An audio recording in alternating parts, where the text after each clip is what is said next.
ಯಾರು ಹೇಳ್ತಾರೆ? ಅವ್ರು ನಮಗೆ ಸಂಬಂಧನೇ ಇಲ್ಲ, ಅವ್ರು ನಮ್ಮ ಪಕ್ಷಕ್ಕೆ ಸಂಬಂಧನೇ ಇಲ್ಲ. ಅವ್ರ ಮಾತಿಗೆ ಉತ್ತರ ಕೊಡುವಷ್ಟು ನಾವೇನು ಚಿಕ್ಕವರು ಅಲ್ಲ.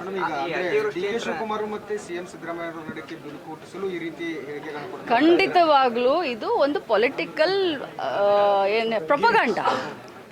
ಪ್ರೊಪಗಾಂಡ. ಇಬ್ಬರ ಮಧ್ಯದಲ್ಲಿ ವಿಷ ಬೀಜವನ್ನು ಹಿಂಡಬೇಕು. ಮೊದಲಿಂದನೂ ಕೂಡ ಭಾಳಷ್ಟು ಜನ ಶಕುನಿ ರಾಜಕಾರಣ ಮಾಡಿದ್ದಾರೆ. ಸೊ ಇದೊಂದು ಪೊಲಿಟಿಕಲ್ ಪ್ರೊಪಗಾಂಡ. ಸೊ ಇದಕ್ಕೆ ಯಾರು ಸ್ವಲ್ಪ ಹಾಕೋದೂ ಇಲ್ಲ. ಮತ್ತು ಸಿದ್ದರಾಮಯ್ಯ ಸಾಹೇಬರಾಗಲಿ ಅಥವಾ DK ಶಿವಕುಮಾರ್ ಸಾಹೇಬರಾಗಲಿ ಬಹಳ ಮುತ್ಸದ್ದಿ ರಾಜಕಾರಣಿಗಳು. 40 ವರ್ಷದಿಂದ ಮಂತ್ರಿಯಾಗಿ ಕೆಲಸ ಮಾಡಿದರೆ ಸಿದ್ದರಾಮಯ್ಯನವರು. 7ನೇ ಬಾರಿ DK ಶಿವಕುಮಾರ್ ಅವರು ಶಾಸಕರಾಗಿದ್ದಾರೆ. ಯಾರೂ ಚಿಕ್ಕ ಮಕ್ಕಳಲ್ಲ. ನಮ್ಮ ಭಾಷೆ ಬಂದುಬಿಡ್ತವೆ ನಾವು ಮಾತಾಡಬೇಕಾದ್ರೆ, ಅದಕ್ಕೆ ಅದು ಬೇಡ. ಇದೇನು ಮತ್ತೆ ಈಗ ನಿನ್ನೆ ಮಾತನಾಡಿದ್ದು ಏನಿದು? ಅವ್ರಿಗೇನು ಸಂಬಂಧ?